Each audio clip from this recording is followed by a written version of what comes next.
بسم اللہ الرحمن الرحیم وما ادراک ما العقبہ فک رقبۃ او اطعام فی یوم ذی مسغبہ یتیما ذا مقربہ۔ قرآن مجید میں اللہ تعالیٰ نے بھوکوں کو کھانا کھلانے کی اس قدر ترغیب دی۔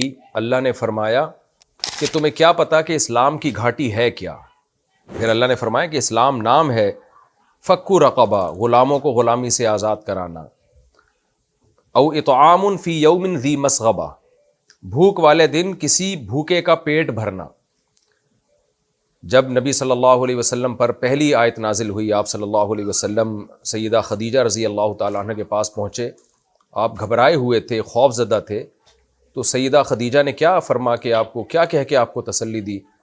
فرمایا کہ آپ بیواؤں کا سہارا ہیں، آپ یتیموں کا سہارا ہیں، آپ جو مساکین ہیں ان کو کھلاتے ہیں، آپ ان کی کفالت کرتے ہیں، تو اللہ آپ کو کبھی ضائع نہیں ہونے دے گا۔ اللہ تعالیٰ نے اپنے حقوق کے بعد سب سے زیادہ مخلوق کا حق بتایا ہے، اور مخلوق کے حقوق میں سب سے پہلے کھلانے کی اللہ نے ترغیب دی ہے کہ بے کسوں کا سہارا بنو، بے کسوں کو کھلاؤ۔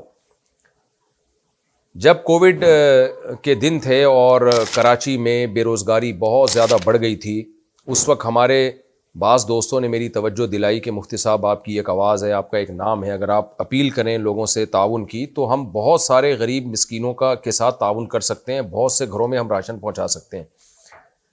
میں نے ان دنوں میں کلپ ریکارڈ کروا کے ڈالا، الحمدللہ بہت اچھا اماؤنٹ ہمارے پاس آیا اور ہم نے بہت زیادہ لوگوں کی مدد کی۔ جب ہم اس مدد کو لے کر، اس راشن کو لے کر لوگوں کے گھروں میں گئے تو اس وقت ہمیں اندازہ ہوا کہ آج کتنے گھر ایسے ہیں جن کے گھر میں چولہے نہیں جل رہے۔ ایسے لوگ بھی جن کے گھر میں راشن پہنچتا تھا وہ رو پڑتے تھے اور کہتے تھے ہم نے بہت دنوں سے ہم نے آٹے کی شکل نہیں دیکھی ہے۔ تو ٹھیک ہے، 2 نمبر بھکاری بھی بہت ہیں، لیکن سفید پوش غریب مساکین بھی ہماری سوسائٹی میں بہت ہیں جو کسی سے اپنی حاجت شیئر نہیں کرتے۔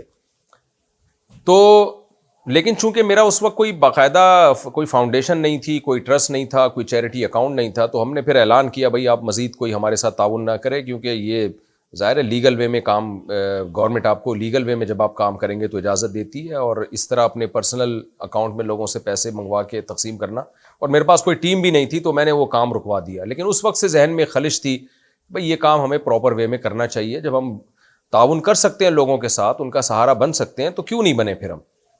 تو الحمدللہ ہم نے اس سال MTM یعنی مفتی طارق مسعود فاؤنڈیشن کا اعلان کر دیا ہے، اور مفتی طارق مسعود فاؤنڈیشن کو ہم نے رجسٹرڈ کرا لیا ہے، اور الحمدللہ ہمارے پاس ایک کام کرنے کے لیے ٹیم بھی ہے، چیریٹی اکاؤنٹ بھی ہمارا کھل چکا ہے، اور صرف پاکستان میں نہیں، امریکہ میں بھی الحمدللہ۔ تو میں اب آپ سے اپیل کر رہا ہوں کہ ہمارے جو پروجیکٹ ہے آپ اس میں ہمارا سہارا بنیے، یہ چیز انشاءاللہ آپ کے لیے صدقہ جاریہ ہوگی، اپنے مرحومین والدین کے لیے، اپنے اعزاء و اقارب کے لیے بھی آپ صدقات و خیرات کر سکتے ہیں، صدقہ جاریہ کر سکتے ہیں۔ آپ کا پیسہ انشاءاللہ صحیح جگہ پہ استعمال ہوگا اور مستحقین تک آپ کا پیسہ پہنچے گا۔ تو ہمارا جو پروجیکٹ ہے، جن پروجیکٹ پہ ہم نے کام کرنا ہے، غریب بیواؤں مساکین کے ساتھ تعاون، خوراک، راشن، صاف پانی کی فراہمی۔ بہت سے گاؤں دیہات ایسے جہاں صاف پانی نہیں ہے اور وہ گندا پانی پی پی کے بیمار ہو رہے ہیں۔ مسجدوں کی تعمیر بھی ہم نے کرنی ہے، حفظ اور ناظرہ کے قرآن کے مدارس کا قیام، ہنگامی حالات میں مدد کی فراہمی۔ آپ کو پتہ ہے جب بھی کوئی ڈیزاسٹر آتا ہے، ملک میں کھلبلی مچ جاتی ہے، سندھ میں سیلاب آیا تھا، کیا حال ہو گیا تھا، آپ نے دیکھی ہوں گی وہ ویڈیوز کہ ہم کس طرح خوراک لے کے ایسی جگہوں تک پہنچے جہاں تک عام آدمی کے لیے پہنچنا بہت مشکل تھا۔ ایسے ڈیزاسٹر اللہ نہ کرے اگر ہمارے ملک میں آتے ہیں تو ہمیں ہنگامی حالات میں ان کی مدد کی ضرورت پڑتی ہے۔ تو ہم مفتی طارق مسعود فاؤنڈیشن کے ذریعے انشاءاللہ ایسے حالات میں بھی اپنے ملک کا سہارا بنیں گے، اپنی قوم کا سہارا بنیں گے۔ فلسطینی مسلمانوں کی مدد اور آباد کاری کا پروجیکٹ، فلسطین کا کیا حال ہوا ہے، حشر نشر ہو گیا وہاں غزہ میں، تو وہاں تک بھی انشاءاللہ ہم امداد پہنچائیں گے۔ ہمارے پاس ذرائع ہیں، وسائل ہیں، وہاں تک جو زخمی ہیں ان کے علاج کے لیے، اور جن کو ضرورت ہے روٹی خوراک کی، ان تک خوراک پہنچانے کی، تو انشاءاللہ وہاں یہ بھی ہمارے پروجیکٹ کا حصہ ہے۔ اس کے علاوہ مفت علاج کے لیے ڈسپینسریوں کا انتظام کرنا اور مستقبل میں فری ہسپتال کا قیام، یہ فیوچر کا ہمارا پلان ہے، لیکن فوری طور پر کوئی ایسی ڈسپینسری جس میں جو ایک عام طبقہ وہ آسانی سے اس میں اپنا علاج کرا سکے، وہ فوری طور پر انشاءاللہ ہمارا ارادہ ہے۔ اسی طرح نوجوانوں اور بے روزگاروں کے لیے مختلف خود کفالتی منصوبوں کا پروجیکٹ. بہت سے نوجوان کمانے کی طاقت ہوتی ہے لیکن ان کے پاس روزگار نہیں ہوتا، تو بجائے ہم ان کو بھکاری بنائیں ہم ان کو روزگار مہیا کریں. اور الحمدللہ میں پرسنلی یہ کام کر چکا ہوں. تو اگر آپ لوگ اس میں تعاون کرنا چاہیں اور ایسے بے روزگاروں کو ہم تعاون فراہم کریں، وہ تعاون بائکس کے ذریعے بھی ہو سکتا ہے، موٹر سائیکلوں کے ذریعے، رکشوں کے ذریعے بھی ہو سکتا ہے، ٹھیلے وغیرہ کے ذریعے بھی ہو سکتا ہے. تو وہ تو جیسے جیسے کام بڑھے گا انشاءاللہ وہ راہیں کھلتی چلی جائیں گی. تو ڈسکرپشن میں مفتی طارق مسعود foundation.org اس کا ہم نے لنک بھی دے دیا ہے. یہ جو اس فاؤنڈیشن کی ویب سائٹ ہے اور اکاؤنٹ نمبر بھی دے دیا ہے. اور یو ایس اے سے جو لوگ رقم بھیجنا چاہیں گے تو وہ ٹیکس ایگزیمپشن ہوگی، ان کا ٹیکس نہیں کٹے گا. ڈونیشن کے بارے میں اگر آپ واٹس ایپ پہ رابطہ کرنا چاہیں تو یو ایس اے کا واٹس ایپ نمبر ہے +13466903363 اور پاکستان کا واٹس ایپ کا نمبر ہے +923003199103. تو یہ واٹس ایپ کے نمبر ہیں، لیکن اس میں ڈونیشن کے علاوہ کسی اور کام کے لیے رابطہ نہ کریں. جیسے مسائل وغیرہ پوچھنا ہے تو اس کے لیے ہم نے دوسرے نمبر دیے ہوئے ہیں. جزاکم اللہ احسن الجزا.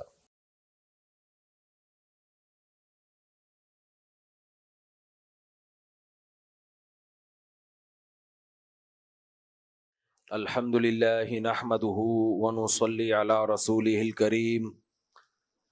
رمضان 2025 1446 ہجری. آج ہم نے 21واں پارہ پڑھا ہے. 22واں پارہ. وَمَن يَقْنُتْ مِنكُنَّ لِلَّهِ وَرَسُولِهِ وَتَعْمَلْ صَالِحًا. لیکن میں نے کہا تھا کہ ہم آخری عشرے میں سورہ ہود اور سورہ یوسف کی تلاوت جو گزری تھی اس کو میں تفسیر میں بیان کروں گا انشاءاللہ، کیونکہ سورہ یوسف میں بہت اہم مضامین ہیں. خاص طور پر آج کل کے حالات کے لحاظ سے جو لوگوں کی نفسیات ہے، جو لوگوں کے مسائل ہیں، ان کے لحاظ سے اس میں ہمیں بہت ہدایت ملتی ہے. الف لام را تلک آیات الکتاب المبین. اچھا، سورہ یوسف کی کچھ خاص باتیں ہیں. قرآن مجید میں کوئی پورا واقعہ A to Z تفصیل سے نہیں ہے. واقعات کے مختلف پہلو پورے قرآن میں بکھرے ہوئے ہوتے ہیں. جیسے موسیٰ علیہ السلام کا واقعے کا کچھ حصہ کہاں آ جائے گا، کچھ حصہ کہیں آ جائے گا، کچھ حصہ کہیں آئے گا، ایسے ہوتا ہے. قوم عاد، قوم سمود کے بھی ایسے ہی. سورہ یوسف وہ واحد سورت ہے جس میں اللہ نے ایک پیغمبر کا واقعہ A to Z ڈیٹیل سے بتا دیا ہے، پوری تفصیل سے، جیسے جیسے ہوا تھا اسی ترتیب سے بتایا ہے. وہاں کچھ اور چل رہا ہے، کچھ دیکھ رہے ہیں نا، ادھر کو دیکھ رہے ہیں میری طرف. اس وقت میں آپ سے مخاطب ہوں. تو پوری سورہ یوسف میں اللہ نے یہ یوسف علیہ السلام کا واقعہ A to Z پورا ترتیب سے بیان کر دیا ہے. دوسری بات یہ کہ پیغمبروں کے واقعات ترتیب سے نہیں آئے قرآن میں، اور مختلف جگہوں پر ہیں، صرف ایک ہی جگہ پہ نہیں. سورہ یوسف میں یوسف علیہ السلام کا واقعہ ایک ہی جگہ پہ، دوسرے جگہ کہیں ہے ہی نہیں، ذرا سا بھی تذکرہ نہیں ہے اس کا. تو یہ بھی ایک اس سورت کی ایک امتیازی حیثیت ہے. تیسری اس کی ایک امتیازی حیثیت یہ ہے کہ یہ پوری سورت نبی صلی اللہ علیہ وسلم پر ایک ہی دفعہ میں نازل ہوئی ہے. ایک ہی دفعہ میں، اتنی لمبی سورت. ورنہ قرآن کی اتنی زیادہ آیتیں ایک ہی دفعہ میں آپ پہ نازل نہیں ہوتی تھیں. چند آیتیں نازل، کیونکہ آپ صلی اللہ علیہ وسلم پر وحی کا بہت زیادہ بوجھ ہوتا تھا. ہمیں حدیثوں سے یہ بات ملتی ہے. ایک صحابی آئے اور ایک اعرابی تھا، دیہاتی. نبی صلی اللہ علیہ وسلم سفر میں تھے تو اس نے کہا میں دیکھنا چاہتا ہوں کہ محمد صلی اللہ علیہ وسلم پہ جب وحی نازل ہوتی ہے تو کیا اثر ہوتا ہے. حضرت عمر نے اس کو روک دیا، فرمایا کہ جب نازل ہوگی تو تمہیں دکھاؤں گا میں. آپ صلی اللہ علیہ وسلم خیمے میں تھے تو وہ اعرابی حضرت عمر نے اس کو بلایا. جب نبی پر وحی نازل ہو رہی تھی نا تو پردے سے آپ صلی اللہ علیہ وسلم کو ڈھانپا ہوا تھا، تو آپ حضرت عمر نے اس کو پردہ ہٹا کے اندر بھیجا. تو نبی صلی اللہ علیہ وسلم کی کیفیت یہ ہوتی تھی کہ شدید ترین سردی میں بھی آپ پسینے میں اچھا خاصا پسینہ آتا تھا آپ کو. ایک صحابی کہتے ہیں میری ران پہ، نبی صلی اللہ علیہ وسلم کی ران مبارک تھی، صرف اتنا سا ٹکڑا نازل ہوا ہے ایک آیت کا, اتنا سا ٹکڑا. وہ ٹکڑا کیا تھا؟ لا یستوی القاعدون من المؤمنین غیر اولی الضرر والمجاہدون فی سبیل اللہ. آیت یہ تھی کہ جو پیچھے بیٹھنے والے لوگ ہیں اور جو اللہ کی راہ میں جہاد کرنے والے لوگ ہیں, یہ دونوں برابر نہیں ہو سکتے. تو بعض صحابہ نے عرض کیا کہ یا رسول اللہ, جو معذور ہیں, جو بطارے جہاد میں جانا چاہتے ہیں لیکن بیمار اور معذوری کی وجہ سے پیچھے بیٹھ جائیں, ان کا کیا ہوگا؟ تو اب آیت دیکھو کیا نازل ہوئی تھی, لا یستوی القاعدون والمجاہدون, پیچھے بیٹھنے والے اور جہاد کرنے والے برابر نہیں ہو سکتے. تو جب ان صحابی نے سوال کیا تو اللہ نے ایک چھوٹا سا ٹکڑا نازل کیا, غیر اولی الضرر. لا یستوی القاعدون من المؤمنین غیر اولی الضرر. غیر اولی الضرر بشرطے کہ ان کو کوئی مجبوری نہ ہو. اتنا سا ٹکڑا نازل ہوا ہے. کیسے؟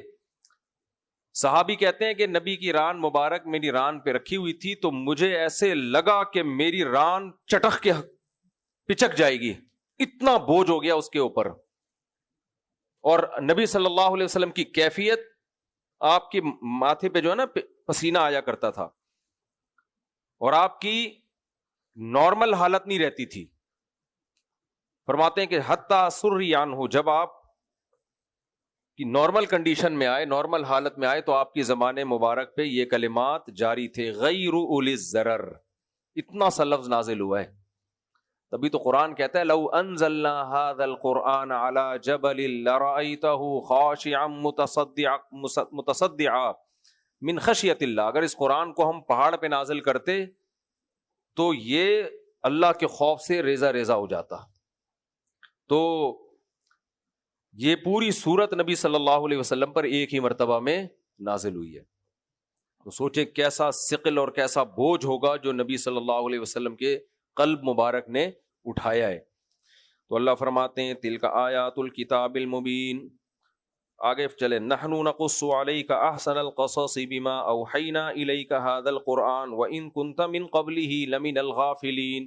اے نبی, ہم آپ کو ایک بہترین واقعہ سنا رہے ہیں, اس سے پہلے آپ غافلین میں سے تھے, آپ کو اس واقعے کا کچھ بھی علم نہیں تھا. یہود و نصارہ کا تو تھا, یہودیوں کو تو پتا تھا کہ ہمارے جد امجد یعقوب, جن کا نام لقب اسرائیل ہے, وہ کیسے مصر چلے گئے اور پھر وہاں مصر کی پہ ان کی حکومت ہوئی, پھر ہم وہیں رہے, پھر فرعون نے ظلم کیا.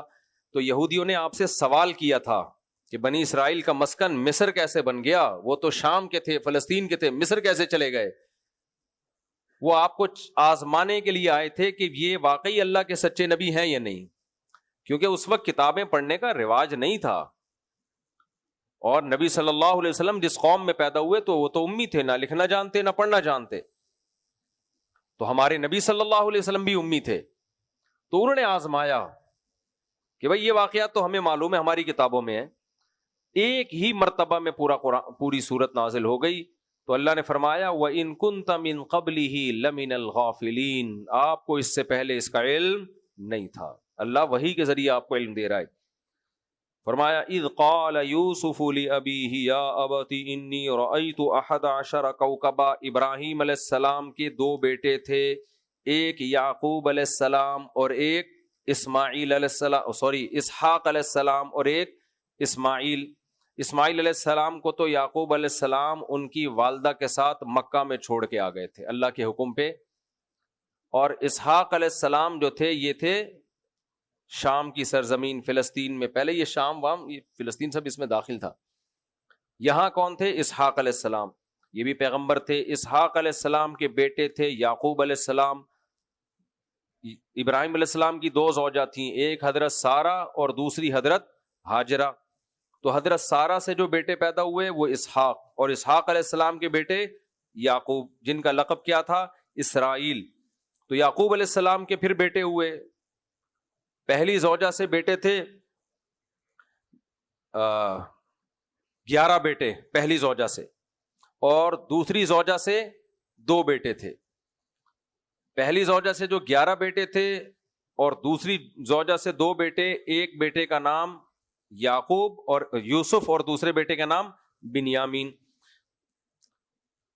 تو وہ جو 11 بیٹے تھے نا ان کے بارے یوسف علیہ السلام نے خواب دیکھا, اپنے والد کو بتایا, انی رأیت 11 کوکبا, میں نے 11 ستارے دیکھے, والشمس والقمر, اور سورج اور چاند کو دیکھا, رأیتہم لی ساجدین, میں نے دیکھا کہ وہ مجھے سجدہ کر رہے ہیں. یہ مجھے خواب آیا, اپنے والد سے بیان کیا آپ نے. اس سے پتہ چلتا ہے حضرت یوسف تھے تو چھوٹے لیکن بالکل ناسمجھ نہیں تھے, اپنی بات کو ایکسپلین کر سکتے تھے. قال یا بنی لا تقصص رؤیاک علی اخوتک, یعقوب علیہ السلام کو اندازہ ہو گیا کہ یہ سچا خواب ہے. آج کل جو خواب مارکیٹ میں چل رہے ہیں نا, اس کو زیادہ لفٹ نہ کرایا کریں, مہنگائی ہے اور مسئلے چل رہے ہیں ملک میں بھی ہر طرح سے, گھروں میں, خاندانوں میں, تو کچھ بھی خواب میں آ سکتا ہے, اس کو سیریس نہ لیا کریں, ٹھیک ہے نا. لوگ پاگل ہو رہے ہیں خواب دیکھ دیکھ کے, وہ آپ کے خواب وہ نہیں ہوتے. ہوتا ہے کبھی کبھار کوئی اچھا خواب بھی آ جاتا ہے, لیکن مارکیٹ میں جو چل رہا ہے میں وہ بتا رہا ہوں, کیونکہ بہت تنگ کرتے ہیں لوگ مجھے خواب میں. یہ بھائی اپنے ظاہری اعمال کو فوکس کرو. یہ تھوڑی کہ یوسف علیہ السلام روزانہ اٹھ کے اپنے ابا کو خواب سنایا کرتے تھے, روز تھوڑی ہوتا تھا, ایک دفعہ ہو گیا, ان کو اندازہ ہوا کہ کوئی خواب ہے, اس میں کوئی حقیقت ہے اس کی. اور ویسے بھی پیغمبروں کا خواب تو وہی ہوتا ہے. تو یا بنی لا تقصص رؤیاک علی اخوتک, اے میرے بچے, یا بنیا کہتے ہیں پیارے سے بچے. اور انہوں نے فرمایا یا ابتی, اے میرے ابا, نام نہیں لیا یعقوب. ہم لوگ ویسٹرن کلچر ہماری سوسائٹی میں آ رہا ہے, آپ دیکھنا ابھی تو وہ ڈیڈی ہی کہتے ہیں ابا کو, لیکن تھوڑے دنوں میں وہ اپنے ابا کو, اور مائیکل صاحب خیریت سے ہو, نیلسن صاحب, سب سیٹ چل رہا ہے. دیکھنا ان کے یہاں تو روایات ہی ختم ہو رہی ہیں. تو ہمارے یہاں بھی آپ دیکھنا ابا کو لوگ غفار صاحب کہیں گے, غفار صاحب ذرا صحیح چلو, گھر میں جو ہے نا حقوق پورے کر دیا کرو. تو یا ابتی ہمیشہ سے والد کے لیے اب کا لفظ استعمال ہوتا ہے, اے میرے ابا. اور بیٹے کو کیسے باپ نے خطاب کیا, یا بنیا. بیٹے کا باپ احترام نہیں کرے گا, احترام بیٹا باپ کا کرے گا. باپ بیٹے کو محبت دے گا, محبت الگ چیز ہے, رسپیکٹ بولو الگ چیز ہے. تو باپ کو چاہیے بیٹے سے محبت سے بات کرے. آج بھی لوگ کہہ رہے ہوتے میرا بچڑا اور میرا منا, اور جو بھی محبت, مائیں بچیوں کو کہتی ہیں میری شہزادی, بچے کو کہتی ہے میرا شہزادہ. اچھی بات ہے, تو محبت, لیکن باپ کو کیا دینی ہے, محبت کے ساتھ رسپیکٹ. یا بنیا, اے میرے پیارے بچے, میرے چھوٹے سے بچے. بنیا تصغیر کا صیغہ ہے, چھوٹے سے بچے. تو یہ بھی معلوم ہوا کہ بھائی بچہ جب باپ سے کوئی بات پوچھے تو بلا وجہ اس کو جھڑکے نہیں, ابے دفع ہو یہاں سے, آ جاتا ہے ہر وقت اٹھ پٹانگ باتیں کرنے کے لیے. گھروں میں آج کل جو سیٹنگ چل رہی ہے, ماحول چل رہا ہے, وہ اچھا بالکل بھی نہیں چل رہا. لا تقصص رؤیاک علی اخوتک, اے میرے بچے اپنا یہ خواب اپنے بھائیوں کو مت سنانا. فیکیدوا لک کیدا, وہ تمہارے خلاف کوئی تدبیر کریں گے. ان الشیطان للانسان عدو مبین, شیطان انسان کا کھلا ہوا دشمن ہے, وہ اس موقع سے فائدہ اٹھا کے تمہارے بھائیوں کے دل میں حسد کی آگ پیدا کرے گا. اس سے یہ بھی معلوم ہوا کہ بھائی جیلسی ہمیشہ سے رہی ہے انسانوں میں. آپ اپنی نعمت ہر ایک کے سامنے بیان نہ کریں. ان کے والد کو اندازہ تھا کہ جو دوسری زوجہ کے بچے ہیں یہ اس سے تھوڑا سا کیا کرتے ہیں, حسد کرتے ہیں. نہیں کرنی چاہیے لیکن کر رہے تھے.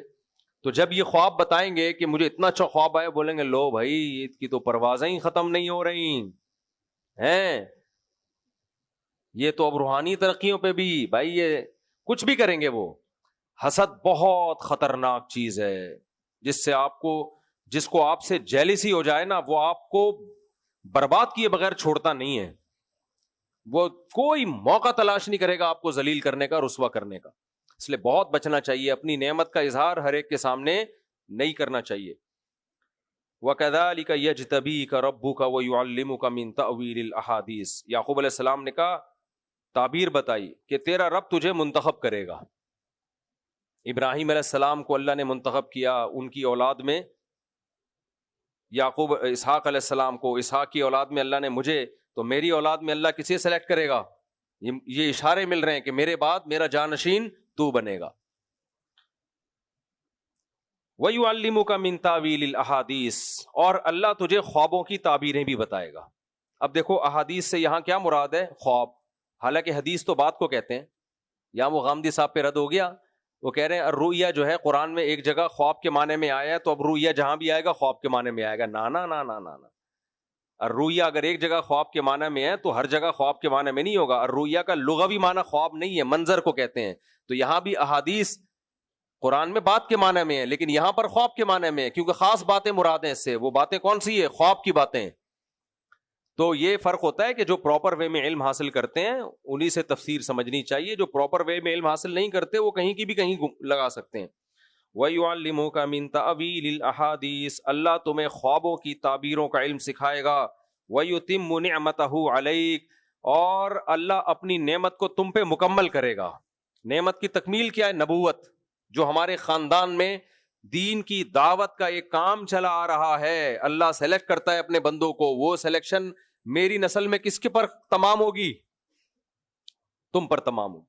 جو مدارس میں طلبہ پڑھتے ہیں نا, ان کے لیے آیت بہت اہم ہے.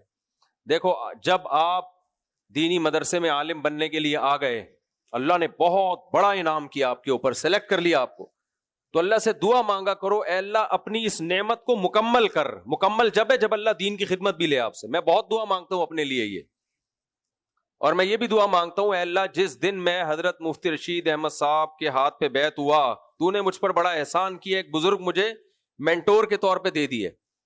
اب میرا کام تھا میں پورا دین میں داخل ہوتا, مکمل شریعت کو فالو کرتا, اور جیسے ہمارے بزرگ اکابر تھے ویسا ہی بن جاتا, لیکن میں نہیں بنا.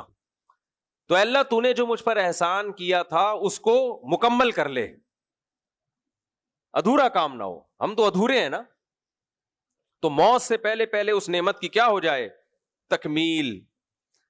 تو اللہ نے مسلمان بنا دیا, بہت بڑا احسان کیا. اس کی تکمیل کب ہوگی؟ جب سارے گناہوں کو چھوڑ دو. یہ ایسا ہی ہے جیسے آپ روزگار کی تلاش میں تھے, مل نہیں رہا تھا, آپ کہہ رہے تھے باہر کسی طرح میں چلا جاؤں, روزگار مل جائے گا, چلے گئے, جو ناممکنات میں سے تھا آپ پہنچ گئے. اب وہاں جا کے آپ کیا کر رہے ہو؟ تھڑے پہ بیٹھ کے اپنا ٹائم ضائع کر رہے ہو. تو آپ وہاں کیا دعا مانگو گے؟ اللہ تو نے اتنا احسان کر دیا, مجھے امریکہ بھیج دیا, جاپان بھیج دیا پیسے کمانے کے لیے, اب جاب بھی دلا دے. صحیح ہے نا, تاکہ کماؤں تو صحیح. تو روحانی نعمتوں کی بھی تکمیل ہوتی ہے اور مادی نعمتوں کی بھی تکمیل نہ ہو تو کام پورا نہیں ہوتا.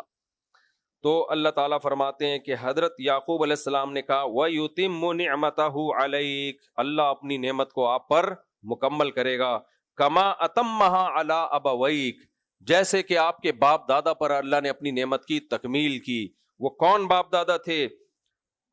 علیک وعلی آل یعقوب کما اتمها علی ابویک, یعنی آپ کے ذریعے آپ پر بھی اور آپ کی نسلوں پہ بھی, کہ آپ ہوگے تو پھر آپ کی نسلوں میں بھی یہ دین چلے گا. وعلی آل یعقوب کما اتمها علی ابویک من قبل ابراہیم و اسحاق, جیسے اللہ نے آپ کے باپ دادے ابراہیم اور اسحاق پر اپنی نعمت کو مکمل کیا. ان ربک علیم حکیم, اے میرے بچے تیرا رب بڑا علم والا اور حکمت والا ہے. بھئی ہمارے بچے کہاں ہیں؟ بیٹھے بیان میں نے بولا ان کو پکڑ کے بٹھایا کرو, کہاں ہیں؟ ساری دنیا بیان سن رہی ہوتی ہے, ہمارے اپنے بچے کھیل رہے ہوتے ہیں ادھر ادھر جا کے. چراغ تلے اندھیرا ہوتا ہے نا, وہ سنا ہوگا آپ نے. تو آگے اللہ تعالیٰ فرماتے ہیں لقد کان فی یوسف و اخوتہ آیات للص, بیٹھے ہوئے ہیں. دوسرا کہاں ہے؟ تیسرا کہاں ہے؟ سو رہا ہے. تم سے چھوٹا والا کہاں ہے؟ بیٹھا ہوا ہے. اس کو بولو اندر آ کے بیٹھ, اندر بیٹھو گا. یہ لوگ باتیں کر رہے ہوتے ہیں, شرارتیں کر رہے ہوتے ہیں. فرمایا لقد کان فی یوسف و اخوتہ آیات للسائلین, یوسف اور اس کے بھائیوں میں سوال پوچھنے والوں کے لیے بڑی بڑی نشانی ہے. یعنی یہ واقعہ پوچھنے والوں کے لیے بڑی بڑی نشانیاں ہیں. اذ قالوا لیوسف واخوہ احب الی ابینا منا, جب وہ کہنے لگے یوسف اور اس کا بھائی ہمارے ابا کو ہم سے زیادہ محبوب ہے. دیکھو پیغمبر کے بیٹے تھے نا, پیغمبر کے بیٹے تھے یعقوب علیہ السلام, ان کو حسد اس بات پہ نہیں تھا کہ یوسف کے پاس پیسہ زیادہ ہے, یوسف زیادہ خوبصورت ہے, یوسف جو ہے وہ زیادہ نیک ہے, یہ کچھ بھی. حسد اس کا تھا کہ ابا کے دل میں یوسف نے جو جگہ بنائی ہے وہ جگہ ہمارے لیے ابا کے دل میں نہیں ہے. یہ تھا باپ کا پہلے زمانے میں احترام. آج ہے ابا اس سے محبت کرتے ہیں, کرنے دو بھائی, میرا کیا جاتا ہے, ٹھیک ہے نا. آج پیسے پہ تو ہوتا ہے, ابا کی تو کوئی 2 ٹکے کی ویلیو رہی نہیں. یہاں میں اکثر وہ واقعہ سناتا ہوں کہ ایک صاحب مجھے کہنے لگے, بڑے عالم تھے, مکہ میں ہم تھے, مدینہ میں یا مکہ میں, کہنے لگے دیکھو یعقوب علیہ السلام نے 2 شادیاں کی, اس کا نتیجہ کیا نکلا, بچوں میں آپس میں حسد پیدا ہو گئی, ایک بیوی بچے دوسری بیوی کے بچوں کو جیلسی ہو رہی ہے, ایک کے لڑکوں کو دوسرے کے لڑکوں سے. میں نے کہا دیکھو یعقوب علیہ السلام تو پیغمبر تھے, پہلی بات اگر وہ ہم آپ کے مشورے پہ شادی نہ کرتے تو یوسف علیہ السلام پیدا نہ ہوتے,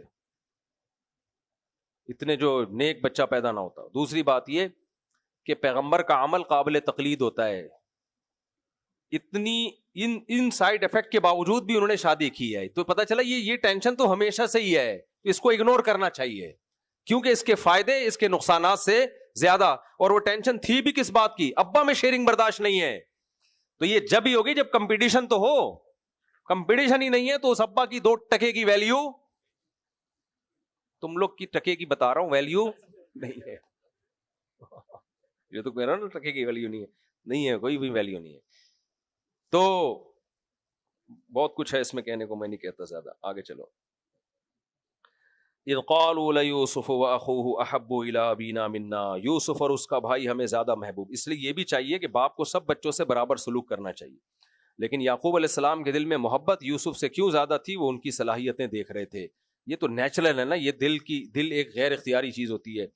وَنَحْنُ عُصْبَةٌ, حالانکہ ہم ایک مضبوط جماعت ہیں, یعنی ہم 11 بھائی مضبوط طاقتور, تو باپ کا سہارا تو ہم بن سکتے ہیں, وہ تو چھوٹا ہے, وہ تھوڑی سہارا بنے گا. ہم اتنے پاورفل مضبوط, کیونکہ قبائلی اور گاؤں دیہاتوں میں کیا ہوتا ہے بھائی, جو زیادہ طاقتور بیٹا ہے باپ کو وہ محبوب ہوتا ہے, یہ میرے کام آئے گا. تو ہم ایک جماعت ہے مضبوط, کہیں جنگ ہوئی, جھگڑا ہوا, کوئی مسئلہ ہوا, باپ کے مقابلے میں کون آ کے کھڑا ہوگا, باپ کو بچانے کے لیے ہم کھڑے ہوں گے. اس سے بھی پتہ چلتا ہے ابا کو اس طرح کی اولاد چاہیے. ابا پٹ رہے ہوں, بچے مارکیٹ سے شارٹ, یہ نہیں ہے. انہوں نے کہا ہم موجود ہیں. پہلے یہ جو ہے نا ماں باپ کے لیے اولاد کی کثرت, یہ اتنی زبردست ان کو فیور دینے والی چیز ہے نا. بوڑھا باپ بھی ہو پھر بھی وہ طاقتور ہوتا ہے اگر بیٹے اس کے پاورفل ہو. گاؤں دیہاتوں میں دیکھا ہے اتنے بوڑھے کوئی ان کو چھیڑتا بھی نہیں ہے, کوئی تنگ بھی نہیں کرتا, آواز بھی نہیں. ان کو پتا ہے بھائی اس کے بیٹے آ جائیں گے لڑنے کے لیے, یہ تو بوڑھا ہے. مائیں بوڑھی ہوتی ہیں, کوئی ہاسپٹل میں کیئر ہوتی ہے ان کی, بھائی ان کے پیچھے بیٹے ہیں, اولادیں ہیں, لڑیں گے. اور وہ جن ماؤں بیچاروں کی اولادیں نہیں ہیں, ہاسپٹل والے بھی نہیں پوچھ رہے تھے ان کو. تو میں نے ایک کیس دیکھا کہ بڑھیا عورت بیچاری, اس کو کوئی لفٹ ہی نہیں کرا رہا تھا, روز سمجھتے تھے کوئی ماسی ہے گلی محلے کی بیچاری. پتا چلا بھائی اس کے تو 8-10 بیٹے ہیں. جیسے ہی پتا چلا نا وہ آئے عیادت کے لیے, ہسپتال کا سارا عملہ ایک دم حرکت میں آ گیا, بھائی یہ تو بڑے یعنی ان کے تو بچے, ورنہ اس کو ایسے چھوڑا ہوا تھا انہوں نے جیسے کوئی پوچھنے والا نہیں. تو یعقوب علیہ الصلوۃ والسلام فرماتے ہیں کہ ہاں وہ بیٹے کہنے لگے ان ابانا لفی ضلال مبین, ہمارے ابا کھلی غلطی میں پڑے ہوئے ہیں. اتنے طاقتور ایسی ہائٹ والے جوان تگڑے بیٹوں کو چھوڑ کر زیادہ توجہ کس کی طرف جا رہی ہے, یوسف کی طرف. تو حسد میں تھے, باپ سے محبت ہی کی وجہ سے حسد تھی. تو پھر کہنے لگے اقتلوا یوسف او اطرحوه ارضا یخلو لکم وجہ ابیکم. دیکھو اللہ جب اپنا کوئی کام کرنا چاہے تو کم کر کے چھوڑتا ہے. اللہ نے خواب دکھایا کہ میں پورا کر کے چھوڑوں گا. اب اللہ کے وعدے کیا ہو رہے ہیں کہ آپ کو کامیاب کروں گا, لیکن ان وعدوں کی تکمیل کے لیے نقشے جو پیدا کیے جا رہے ہیں وہ ناکامی کے نقشے جو پیدا کیے جا رہے ہیں وہ سارے ناکامی کے. تبھی علماء جب تسلی دیتے ہیں بھائی کہ اللہ کی مدد آئے گی, تم دین پہ چلو, سب کچھ ہوگا, ہم کہتے ہیں بھائی یہ تو نقصان ہو رہا, فائدہ تو ہو نہیں رہا. بھائی اللہ پہ اعتماد کرو, تم جو اللہ نے تمہارے ذمے کام لگایا تم وہ کرو, جو اللہ کا کام ہے وہ کون کرے گا, وہ اللہ کرے گا. تو کہنے لگے اقتلوا یوسف, یوسف کو قتل کر دو, او اطرحوه ارضا, یا ایسی زمین میں جا کے یوسف کو ڈال دو, یخلو لکم وجہ ابیکم, تمہارے لیے تمہارے باپ کا چہرہ خالص ہو جائے, تمہارے باپ کے پاس تم سے محبت کے علاوہ کوئی آپشن نہ بچے. خدا کی قسم ایسی محبت آج کل کسی معشوقہ سے نہیں ہوتی جو یعقوب علیہ السلام کے بیٹوں کو کس سے تھی, اپنے باپ سے تھی. اس وجہ سے سمجھ رہے ہو, بیٹے زیادہ تھے, ایک آدھ ابھی میں واقعہ سناتا ہوں نا, ایک بچہ تھا وہ ڈپریشن میں گیا ہوا ہے, پیدا ہی نہیں ہونے دیا دوسرا, کیونکہ اس کے ساتھ کھیلنے کے لیے بہن بھائی ہے ہی نہیں. تو اچھا میرے بھائی, یخلو لکم وجہ ابیکم, تمہارے باپ کا چہرہ تمہارے لیے خالی ہو جائے گا, یعنی اس کے پاس تم سے محبت کے علاوہ کوئی آپشن رہے گا نہیں.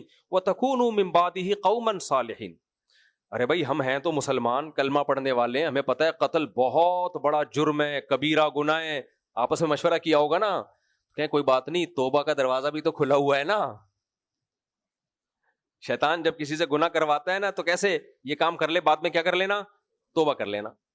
وَتَكُونُوا مِن بَعْدِهِ قَوْمًا صَالِحِينَ, کر لو بعد میں کیا کرنا, توبہ طائب کر کے نیک شریف بن جانا. بَعْدِهِ قَوْمًا صَالِحِينَ, صالح کا مطلب شریف شرفا. آج ہم کہتے ہیں نا 100 چوہے کھا کے بلی چلی حج کو, ٹھیک ہے, تو یہ شیطان کا بہت پرانا حربہ ہے. قال قائل منہم, ایک نے کہا, اس نے کچھ سمجھداری کا مظاہرہ کیا, یار بھائی یہ قتل نہیں کرو, ہمارا مقصد کیا ہے, ابا کو اپنے لیے خاص کرنا, تو ان کو غائب کر دو. لا تقتلوا یوسف, یوسف کو قتل مت کرو. والقوہ فی غیابۃ الجب, کے اندھے کنویں میں جا کے ڈال دو, ایسا کنواں جہاں سے قافلے گزرتے ہوں, کہ وہ قافلے آئیں گے کنویں سے نکال کے لے جائیں گے. پہلے زمانے میں ایسا کوئی ملتا تھا اس کو غلام بنا لیا جاتا تھا, تو وہ جو کرنا ہوگا کریں گے. جو ہے بھائی, چھوٹا بھائی جو ہے بتا تو سکتا, اتنی سمجھ نہیں تھی کہ وہ لوکیشن بتائے کہ میں کہاں ہوں, کہاں سے آیا ہوں, یہ اس میں سمجھ نہیں ہے کس علاقے کا رہنے والا ہوں. یلتقطہ بعض السیارہ, کچھ مسافر اس کو اچک لیں گے. ان کنتم فاعلین, اگر تم نے کچھ کرنا ہے تو ایسا کرو. قالوا یا ابانا, سب مشترک مل کے ابا کے پاس آئے, کہنے لگے اے ہمارے ابا, ما لک لا تأمنا علی یوسف, آپ کو کیا ہو گیا کہ آپ یوسف کے بارے میں ہم پہ اعتماد ہی نہیں کرتے, ہمارے ساتھ یوسف کو کبھی اکیلے میں جانے ہی نہیں دیتے, آپ کو کیا ہو گیا. جب کسی کا برائی کا ارادہ ہوتا ہے نا تو بڑے کانفیڈنٹلی, جیسے آزاد جمیل نے 3-4 قسمیں اٹھا کے پھینکی ہے لمبی, کہ مجھے نبی نے خواب میں آ کے بتایا کہ, اور پتہ نہیں میٹر پہ یوں کرو, لوگ کہہ رہے تھے ایک نئی شف سرکار مارکیٹ میں آ چکی ہے. تو آزاد جمیل کوئی عالم مولانا کچھ بھی نہیں ہے, خوب سمجھ لو, ایک شخص ہے بس, اس کو عالم سمجھ کے اس کو کچھ بھی وہ, کیونکہ ہوتا یہ کہ اس طرح کے بلنڈر مارتے ہیں پھر سب علماء بدنام ہوتے ہیں, کیونکہ ٹی وی والے اس کو سمجھ رہے ہیں کوئی بہت بڑے بزرگ ہیں, وہ عالم ہے, بزرگ ہوگا وہ اللہ سے اس کا کیا تعلق ہے میں کسی پہ نہیں کہتا, لیکن وہ عالم نہیں ہے, ٹھیک ہے نا, جو بھی ہے وہ آپ جانے وہ جانے, تو اس کے کسی عمل کے علماء بالکل بھی ذمہ دار نہیں ہے. تو کہنے لگے لا تأمنا علی یوسف, آپ یوسف کے بارے میں ہم پہ اعتماد کیوں نہیں کرتے. وَإِنَّا لَهُ لَنَاصِحُونَ, ہم تو اس کے خیر خواہ ہیں. تو اس سے ہمیں پتا چلا کسی کے اسٹائل سے کبھی دھوکا بولو نہیں کھانا چاہیے. ارسلہ معنا غدا, اسے آپ بھیج دیں ہمارے ساتھ کل. یرتع, کچھ کھا پی لے گا, یعنی جنگل میں جائیں گے تو کچھ جنگل میں کیا کر لے گا, کھا پی لے گا. ویلعب, کچھ کھیل کود لے گا. وَإِنَّا لَهُ لَحَافِظُونَ, اور ہم ہیں اس کی حفاظت کرنے والے. 11 بھائی ہیں, معمولی بات نہیں ہے. اس سے ہمیں بھائی یہ بھی پتا چلتا ہے کہ کھانا پینا بھی اسلام میں جائز ہے, ٹھیک ہے نا, باغوں میں جا کے سیب کھانا, آم کھانا, اور یلعب کھیلنا کودنا بھی کیا ہے, جائز ہے. اور تفریح کے لیے گھر سے باہر نکل کے کسی اوپن ایریا میں جانا بھی کیا ہے, جائز ہے. ابا تو پیغمبر ہے نا, وہ کہتے کہ کیوں اوپن ایریا میں کیوں جا رہے ہو, کھیلنے کیوں جا رہے ہو, ٹائم ویسٹنگ ہے. تو بھائی ذہنی تفریح کے لیے یہ ساری چیزیں ضروری, خاص طور پہ بچوں کے لیے. قال انی لیحزننی ان تذهبوا به, یعقوب علیہ السلام نے کہا مجھے اس بات کا خوف ہے, یہ بات مجھے غمزدہ کرتی ہے کہ تم اس کو لے جاؤ گے جنگل میں, اور واخاف ان یاکلہ الذئب, کہ اسے بھیڑیا نہ کھا جائے. بھیڑیے تو خونخوار ہوتے ہیں, اس زمانے میں بہت بھیڑیے ہوا کرتے تھے, جنگلی جانور بہت تھے, تو انسانوں نے مار مار کے نسلیں بیڑا غرق کر دی ہیں. تو بھیڑیا نہ کھا جائے, چھوٹا بچہ ہے. وَأَنْتُمْ عَنْهُ غَافِلُونَ, اور میں تم پہ الزام نہیں لگا رہا کہ تم یہ کام کرو گے, تمہیں پتہ ہی نہیں چلے گا, لاؤبالی پن میں بھیڑیا آ کے کھا جائے گا. کہنے لگے قَالُوا لَئِنْ أَكَلَهُ الذِّئْبُ وَنَحْنُ عُصْبَةٌ, اگر ہم ایک مضبوط جماعت ہیں اور ہمارے ہوتے ہوئے بھیڑیا کھا لے, اِنَّا إِذًا لَخَاسِرُونَ, ابا یہ تو بڑے خسارے والے ہو گئے, پھر ہم سے برا تو چھی چھی تو تھو, ٹھیک ہے. تو 11 بھائی کس کام کے, یہ اسٹائل دیکھ رہے ہو آپ, میں کیوں بتا رہا ہوں یہ بار بار؟ فراڈیوں کا اسٹائل، میں نہیں کہہ رہا جس کا بھی یہی اسٹائل ہو فراڈی ہوگا، لیکن فراڈیوں کا بھی یہی اسٹائل ہوتا ہے. اسٹائل سے دھوکا مت کھایا کرو. بھیک مانگنے والے جو فراڈی ہے نا، وہ کیسے آ رہے تھے میرے پاس، دیکھیں مفتی صاحب، کچھ نہیں کہہ رہا ہوگا، مجھے سمجھ جاتا ہے، میں کہتا ہوں بھائی صاحب ملیں گے انشاءاللہ بعد میں.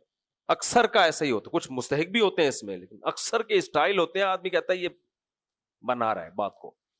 تو ابھی وہ آزاد جمیل جو رویا تھا نا ماں کی ممتا پہ، کسی نے کہا نا میری بوڑھی ماں کو میں نے وہاں جمع کرا دیا، تو ایسا رویا ہے کہ اینکر کو ہنسی آ رہی تھی، بڑی مشکل سے اینکر نے روکا ہوا تھا اپنے آپ کو. ابے وہ ماں کا قصہ نہیں ہوا تھا، اس نے کہا میری بوڑھی ماں مر گئی، تو وہ آزاد جمیل نے وہ جو دونا دھونا نوحہ شروع کیا ہے پورا، بس کر کم ایکٹنگ کر، اللہ کے بندے کیوں دینداروں کو بدنام کر رہے ہو؟ تو اس کو ڈانٹ دو، سمجھا دو، غلط کیا، اتنا کیوں رونا دھونا؟ وہ اینکر بھی اٹھ کے کہہ رہا ہے بزبان حال مجھے ہنسی آ رہی ہے، میں بہت مشکل سے ہنسی روک کے بیٹھا ہوا ہوں، خدا کے لیے چپ کر جا. کہ تو اس کو یہی رائٹ، کیمرے کے سامنے تو یہی کہے گا نا بس کر رہے ہوں، لیکن اندر سے جو اس کی آواز تھی وہ تھی کہ بس کر جا، مجھے کیا آ رہی ہے، ہنسی آ رہی ہے. وہ اس کو کٹ نہیں کرنا، اس کو جانے دینا وہاں سے. اچھا میرے بھائی، یہ لوگ نا سینسر کر دیتے ہیں ساری اس طرح کی چیزیں نکال دیتے. تو میرے بھائی ارسلہ معہا ونحن عصبہ انا اذا لخاسرون، تو ایسی صورت میں ہم کیا ہو جائیں گے؟ ہم تو پھر خسارے والے ہیں. فلما ذهبوا به، بالآخر ابا نے بھیج دیا. ابا عالم الغیب تھوڑی تھے، پیغمبر عالم الغیب نہیں ہوتے. فلما ذهبوا به، جب وہ لے کر گئے ہیں، واجمعوا ان يجعلوه في غیابۃ الجب، اور سب نے اتفاق کر لیا کہ ہم ان کو کنویں میں ڈال دیں گے. اوحینا الیہ لتنبئنہم بامرہم ھذا، اللہ نے یوسف علیہ السلام کے دل میں تسلی ڈال دی ہے، کیونکہ بچہ تو ایسے تو ویسے ہی خوف سے مر جائے نا، وہ کنویں میں جب ڈالا جائے گا تو خوف سے مر جائے. اللہ نے یوسف علیہ السلام کے دل میں تسلی ڈال دی کہ اللہ آپ کی مدد کرے گا، اور ایک دن آئے گا کہ آپ ان کو بتا رہے ہوگے. وجاءوا اباہم عشاء یبکون، رات کے وقت آئے اپنے ابا کے پاس روتے ہوئے. مجھے پتہ نہیں کیوں آزاد جمیل ہر دفعہ یاد آ رہا ہے روتے. اچھا استغفر اللہ. وجاءوا اباہم عشاء یبکون، اور رات کو ابا کے پاس آئے روتے ہوئے.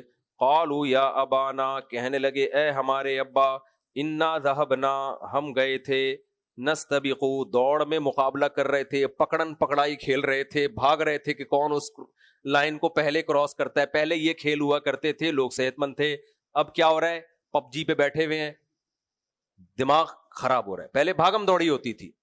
تو وَتَرَكْنَا يُوسُفَ عِنْدَ مَتَاعِنَا، ہم نے یوسف کو اپنے سامان کے پاس چھوڑ دیا، جوتے اور کپڑے وپڑے، بھائی تم یہاں بیٹھو. فَأَكَلَهُ الذِّئْبُ، بھیڑیا آ کے یوسف کو کھا گیا.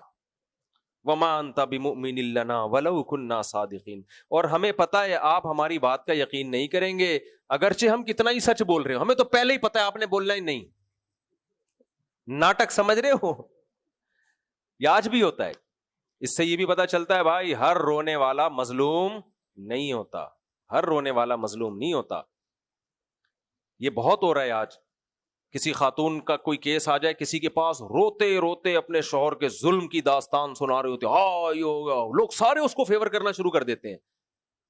بھائی ہو سکتا ہے جھوٹ بول رہی ہو، یہ بھی ممکن ہے سچ بول رہی ہو، لیکن صرف رونے سے اندازہ نہیں ہوگا. مرد اس طرح رو رو کے دکھڑے سنا نہیں سکتا، وہ نہیں کر سکتا. جو اس کے ساتھ ہو رہا ہوتا ہے وہ نہیں بتا سکتا اس طرح، ہائے میری بیوی نے یہ کر دیا، لوگ ٹماٹر ماریں گے، چپ کر کے بیٹھے آرام سے، کیا ہو گیا. تو میں نہیں کہہ رہا، مرد ظالم بھی بہت ہوتے ہیں، عورتیں بہت سی مظلوم ہوتی ہیں، لیکن صرف رونے سے کبھی متاثر مت لو. ہم نے اپنی زندگی میں بہت کیسز دیکھے ہیں، عورت نے روئی، چیخی اور ایسا ظلم کا نقشہ کھینچا، ہمیں لگا کہ یہ بیچاری تو گئی. جب اس کے شوہر کو بلا کے ہم نے تجزیہ کیا، پتا چلا کچھ بھی نہیں ہے، ڈرامہ چل رہا ہے. اس کو کسی سے محبت ہو گئی، عشق ہو گئی، اس سے طلاق لینا چاہتی ہے. یہ ساری نہیں ہوتی، واقعی ظلم بھی ہوتا ہے، لیکن یہ رونے دھونے سے کبھی متاثر بولو مت ہوا کرو. تو قالوا یا ابانا، ہاں تو وہ کہنے لگے، قاضی شرح تھے غالباً، ان کی عدالت میں نا، حضرت عمر کے دور کے تھے، ان کی عدالت میں کیس آیا. تو کیس یہ آیا کہ کوئی عورت بہت روتی ہوئی آئی، ہائے میرے شوہر نے یہ کیا، ہائے میرے شوہر نے یہ کیا. تو جو وہاں بیٹھے ہوئے تھے، پتہ نہیں امام شافعی تھے، قاضی شرح، مجھے نام یاد نہیں رہا، جو جج تھے تابعین کے دور کے، تو کسی نے کہا کہ یہ بڑی مظلوم ہے جج صاحب، اس کی مدد کریں. تو جج صاحب نے قرآن کی آیت پڑھی. انہوں نے کہا کہ یوسف علیہ السلام کے بیٹے بھی ابا کے پاس روتے ہوئے آئے تھے. تو وہ جج تھے نا، تجربہ تھا ان کا. انہوں نے کہا بھائی اس سے کچھ نہیں ہوتا، گواہ لے کر آؤ، کیا ظلم ہو رہا ہے.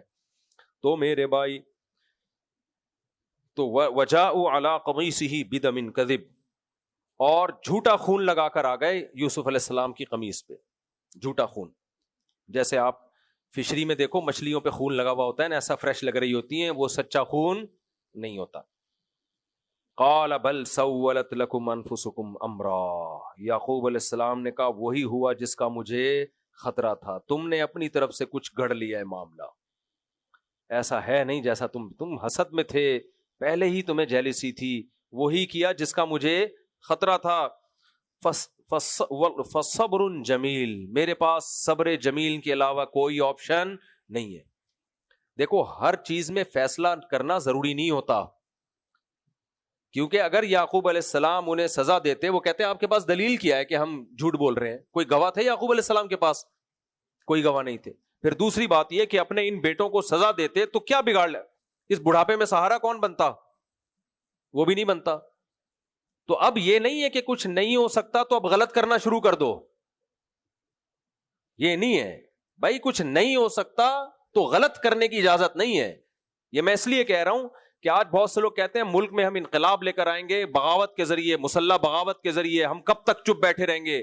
بھائی اگر آپ کچھ صحیح طریقے سے نہیں کر سکتے تو اب آپ کے پاس یہ آپشن نہیں ہے غلط طریقے سے کچھ کرو تاکہ رہی صحیح طاقت بھی ختم ہو جائے ہماری. لوگ کہتے ہیں نا یہ کیوں نہیں کر رہے، یہ کیوں نہیں کر رہے، کیا چپ بیٹھے رہے؟ بھائی چپ نہیں بیٹھو، آواز اٹھاؤ، بولو، کس نے منع کیا ہے؟ لیکن کوئی ایسا غلط راستہ اختیار کرنا جس سے اس حالت سے بھی جائیں جس کنڈیشن میں ہے، اس کی کسی قیمت پہ اجازت نہیں ہے. آپ صحیح نہیں کر سکتے تو غلط کرنے کے آپ کے پاس آپشن نہیں ہے. آپ ایک طاقتور آدمی 1,00,000 روپے کھا کے بھاگا ہوا ہے، آپ کو پتا ہے میں نے اس سے مانگ لیا، بھیک مانگ لی، ہر طرح سے اس کے گھر کے باہر جا کے بیٹھ گیا، نہیں دے رہا، لیکن ہے طاقتور. اب آپ کو لوگ کیا کہیں گے؟ بھائی صبر کے علاوہ تیرے پاس کوئی آپشن نہیں ہے. آپ کو کیا میں چپ کر کے بیٹھ رہا ہوں اس ظلم پہ؟ بھائی پھر جا کے لڑ لے. لڑے گا تو ابھی 1,00,000 کا خرچہ آیا ہے، 1 کروڑ کا خرچہ آئے گا تیرا پھر اس پہ. تو یہ دنیا دارالامتحان ہے، اس میں ہر چاہت آپ کی پوری نہیں ہوتی. تو یعقوب علیہ السلام کے پاس صبر کے علاوہ کوئی آپشن نہیں تھا. بڑھاپے میں جا بھی نہیں سکتے تھے کہ بچے کو کہاں رکھ کے آئے ہو تم. تو اس لیے کہنے لگے فصبر جمیل واللہ المستعان علی ما تصفون، جو کچھ تم بیان کر رہے ہو اس پہ میں مدد کس سے طلب کرتا ہوں؟ اللہ سے. وجاءت سیارۃ فارسلوا واردہم فادلی دلوا، ادھر ایک قافلہ گزرا جہاں یوسف علیہ السلام کو وہ کنویں میں ڈال کے آئے تھے نا، تو ایک قریب سے قافلہ گزرا جو کسی سفر پہ جا رہا تھا. فادلا دلوا، انہوں نے اپنا ڈول پانی میں ڈالا. تو جس نے پانی میں ڈول ڈالا، قال یا بشرا ھذا غلام، ارے چمتکار. ٹھیک ہے نا، یہ تو لڑکا ہے. پہلے زمانے میں کوئی لڑکا مل جانا، کیونکہ غلاموں کی طرح بکتا تھا، وہ اربوں روپے کے اثاثے تھے، وہ انسان بکتے تھے نا پہلے زمانے میں غلاموں کی طرح، جن کا پتہ ہی نہیں ہوگا کہاں سے آئے. یا بشرا ھذا غلام، ارے خوشخبری، یہ کیا ہے؟ یہ تو ایک بچہ ہے، لڑکا ہے. وَأَسَرُّوهُ بِضَاعَةً، فوراً اس کو چھپا لیا انہوں نے ایک تجارتی مال کے طور پہ. چھپا اس لیے لیا کہ اس کا مالک نہ ابا نہ آ جائیں، ٹھیک ہے نا، پتہ نہ چل جائے بھائی یہ تو فلاں خاندان کا ایک. تو یہ نالائق تھے نا یہ مسافر بھی، ان کو چاہیے تھا بھائی کوئی بچہ کنویں میں چل گیا ہے تو اس کو تلاش کرو، اس کے ابا کون ہے، اس کے بھائی کون ہے. انہوں نے بھی کیا سمجھا، یہ بالکل ایسے ہی ہے. میری سیکو 5 گھڑی تھی، میں ایک دفعہ ٹرین میں آ رہا تھا لاہور سے کراچی، تو میں واش روم گیا وضو کے لیے، وہاں گھڑی اتاری، بھول گیا. جیسے ہی باہر آیا ہوں تو ایک دوسرے صاحب واش روم میں گئے. اچھا، تو پھر تھوڑی دیر میں کیا ہوا کہ میں واپس آیا پانی پینے کے لیے، کہیں جا رہا ہوں گا، تو وہ صاحب گھننے بن کے نکلے، مجھے یوں دیکھ رہا اور پتلی گلی سے نکل گیا. میں نے کہا یہ پتہ نہیں مجھے وہ اصل میں میری گھڑی اٹھا کے باندھ کے جا رہا تھا. تو میں نے کہا پتہ نہیں کیوں یوں گھور کے دیکھ رہا ہے. میں نے بھی کہا خیریت، بس یوں کیا گھننا، اور ہماری بوگی میں تھا لیکن اتر کے کسی اور بوگی میں چڑھ گیا. وہ مجھے کچھ بھی نہیں، مجھے خیال ہی نہیں. تھوڑی دیر میں نے ہاتھ مارا، میں نے کہا میری گھڑی کہاں ہے؟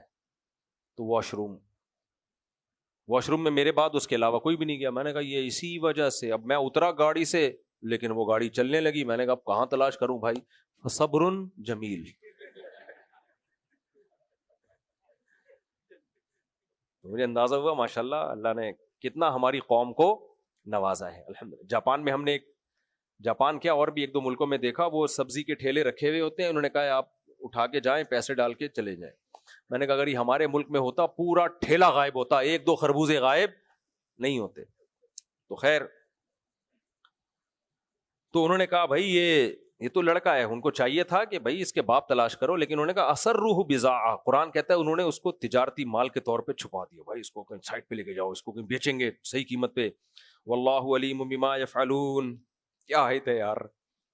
اللہ کہتے ہیں جو کچھ یہ کر رہے تھے ہم یہ سارا منظر جانتے تھے. ہم جو کچھ بھی کر رہے ہوتے ہیں نا, عرش پہ بیٹھا ہوا خدا دیکھ رہا ہوتا ہے. اللہ دیکھ رہا تھا کہ جس تجھے پتا نہیں ہے کہ تم کیا کر رہے ہو, جس کو میں نے پیغمبر بنانا ہے اور جن کے لیے پوری سورہ یوسف داخل اتارنی ہے, تم اس کے ساتھ یہ زیادتی کر رہے ہو. اب قیامت کے دن ان کو کتنی ندامت ہوگی نا, ہم نے کیا کیا ہے یہ. تو اللہ فرماتے ہیں واللہ علیم بما یعملون, جو کچھ یہ کر رہے تھے اللہ دیکھ رہا تھا, اللہ نے ہونے دیا. تو اللہ ظلم ہونے دیتا ہے, اس سے یہ ثابت نہیں ہوتا کہ اللہ اس ظلم پہ راضی بھی ہے. یہ دنیا دار الامتحان ہے.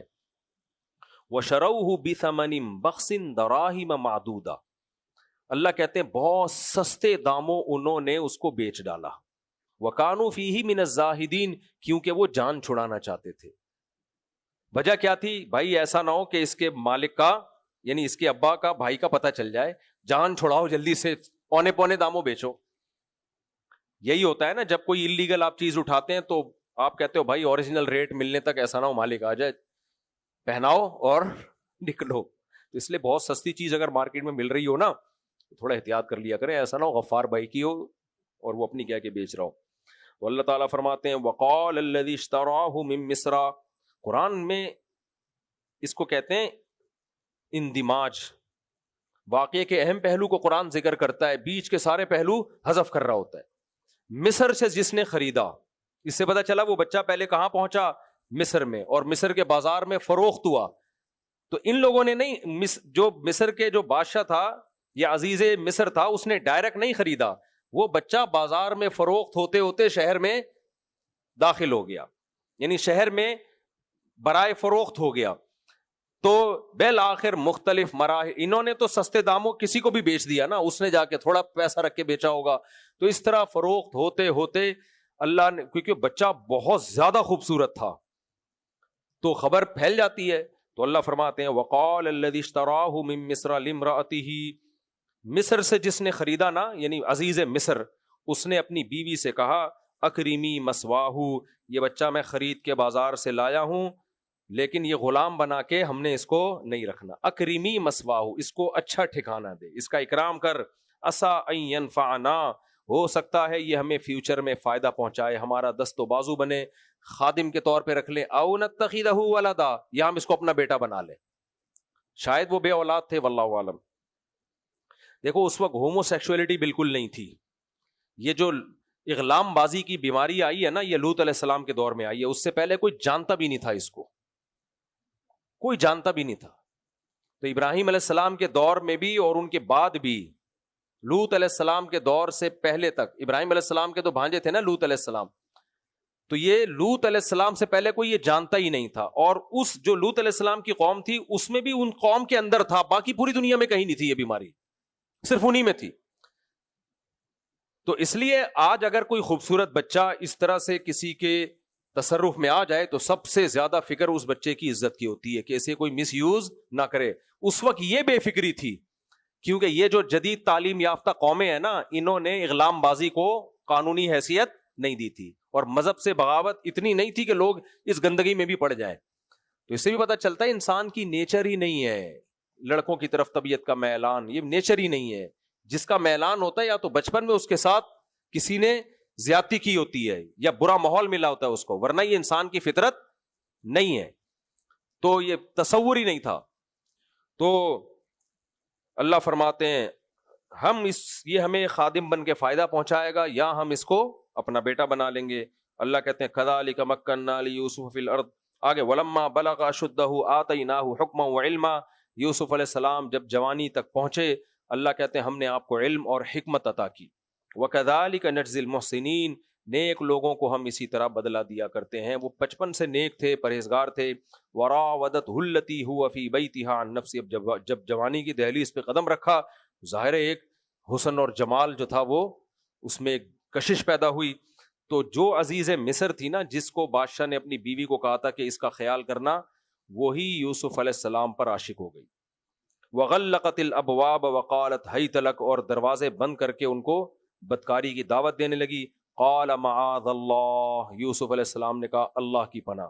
آپ کو پتہ ہے انسان جب بالغ ہوتا ہے نا تو سب سے زیادہ خواہش اس وقت اس میں ہوتی ہے عورت کی، جب بلوغت کی دہلیز پہ قدم رکھتا ہے. یہ میڈیکل سائنس سے ثابت ہے. تو انتہائی ایسے وقت جب انتہائی زیادہ انسان میں خواہش ہو اور مسافر بھی ہوں، اپنے ملک سے اپنے رشتہ داروں سے دور، کوئی روکنے ٹوکنے والا بھی نہیں. انسان اپنے ملک میں جرم کرتے ہوئے ڈرتا ہے کہ یار لوگ دیکھ لیں گے تو بدنام نہ ہو جاؤں، وہاں کوئی روکنے والا بھی نہیں. اور عزیز مصر ایک بہت بڑا درجہ تھا، مقام تھا. اس کی زوجہ، بادشاہ لوگ بدصورت عورتوں سے نکاح نہیں کرتے، ہر طرح سے گناہ کا سامان، ہر طرح سے. اور دروازے بھی بند، کوئی بدنامی کا خطرہ نہیں ہے، بلکہ نہ کرنے میں بدنامی کا خطرہ ہے کہ وہ الزام لگا دے گی الٹا. جو فاحشہ عورتیں ہوتی ہیں نا، جب وہ کسی کو دعوت دیں اور عشق ہو جائے ان کو، تو اگر آپ ان کی دعوت کو ٹھکراؤ نا تو بدنام کر دیتی ہیں آپ کو وہ. اور عورت جب ایک دفعہ منہ سے بات نکال دے نا، پھر لوگوں میں اتنی سینس نہیں ہے کہ وہ یہ دیکھیں کہ سچ بول رہی ہے یا یہ جھوٹ بول رہی ہے. یہ ہمیشہ سے لوگ پھر اس کو کہتے ہیں کچھ تو ہے، کچھ تو چکر ہے. اس کے باوجود یوسف علیہ السلام کیا کہہ رہے ہیں؟ معاذ اللہ، اللہ کی پناہ. اس سے معلوم ہوتا ہے زنا چھوٹا جرم نہیں ہے، اور زنا کے بارے میں اللہ کی نظر میں کوئی عذر قبول نہیں ہے. بس آپ کے پاس یہی آپشن ہے کہ بھاگو وہاں سے، آپ نہیں کر سکتے. انہ ربی احسن مثوایا، کہنے لگے یہ میرا رب ہے، میرا مالک ہے جس نے مجھے اچھا ٹھکانہ دیا. کیا مطلب؟ تیرا شوہر. یوسف علیہ السلام نے اللہ کا حوالہ کیوں نہیں دیا کہ اللہ نے منع کیا؟ اس لیے کہ وہ کافر تھے. اصل بات تو یہ کہ شوہر اجازت بھی دے دیتا تو حضرت یوسف نے اس پہ 10 درازی بولو نہیں کرنی، کیونکہ حرام ہے. لیکن اس کو سمجھانے کے لیے کیا حوالہ دے رہے ہیں؟ بھائی یہ غیرت کے خلاف ہے. جس گھر میں میں پلا ہوں اسی کی زوجہ پہ ہاتھ 10 درازی نہیں کر سکتا میں. آج یہ بے غیرتی بھی ہے. کتنے کیس ہوتے ہیں، 2 نمبر لوگ قرآن کے قاری بن کے چلے جاتے ہیں گھروں میں، اور وہیں ان کی بیٹیوں سے ریلیشن قائم کرنا شروع. یار وہ تمہیں قاری سمجھ کے، دین کا عالم سمجھ کے، قرآن کا دائی سمجھ کے تم پہ اعتماد کر رہا ہے. سارے قاری ایسے نہیں ہوتے، لیکن بعض ایسے واقعات بھی آئے ہیں. وہ تم پہ اعتماد کر رہا ہے اور تم آستین کے سانپ بنے ہوئے ہو. ٹیوٹر آ رہے ہوتے ہیں پڑھانے کے لیے بچیوں کو، وہ بچیوں سے ریلیشن قائم کرنا شروع کرتے ہیں. یار تمہارے باپ، اس کے باپ نے تم پہ اعتماد کر کے تمہیں رکھا ہے. یہ بہت بے غیرتی چل رہی ہے. تو یوسف علیہ السلام نے کہا انہ ربی احسن مثوایا، یہ جو ہے نا تیرا شوہر، یہ کیا ہے؟ یہ میرا مالک ہے، اس نے مجھے گھر میں پناہ دی ہے، پالا ہے، اچھا ٹھکانہ دیا ہے، تو میں اس کے ساتھ خیانت نہیں کر سکتا. انہ لا یفلح الظالمون، ظالم لوگ کبھی کامیاب نہیں ہوتے. یہ تو ظلم ہوگا، میں کبھی بھی کامیاب نہیں ہو سکتا. پھر قرآن کہتا ہے وَلَقَدْ هَمَّتْ بِهِ وَهَمَّ بِهَا، تحقیق عزیز مصر کی بیوی جس کو زلیخا کہا جاتا ہے، اس کے دل میں بھی خواہش پیدا تھی اور یوسف کے دل میں بھی خواہش پیدا ہوئی. خواہش پیدا ہونا برا نہیں ہے، کیونکہ مرد تھے نا، ایک اکیلی جوان خوبصورت عورت بند کمرے میں دعوت دے رہی ہے تو اس کی طرف دل کا مائل ہونا یہ نیچرل ہے. تو قرآن کہہ رہا ہے اچھا قرآن نے اس کو ذکر کیوں کیا؟ یوسف علیہ السلام کی اس بات کو کہ ان کے دل میں بھی خواہش پیدا ہوئی، اس کا ذکر کیوں کیا؟ یہ بتانے کے لیے کہ بعض دفعہ زنا کرنے والا یہ کہتا ہے میرا دل بہت چاہ رہا تھا، دل کے ہاتھوں مجبور. بھائی جب مرد ہوگا تو دل چاہے گا. زنا سے بچنا اس کو نہیں کہتے کہ دل نہیں چاہ رہا ہو. جب دل نہیں چاہ رہا ہو تو بیوی کے پاس نہیں جاتا آدمی.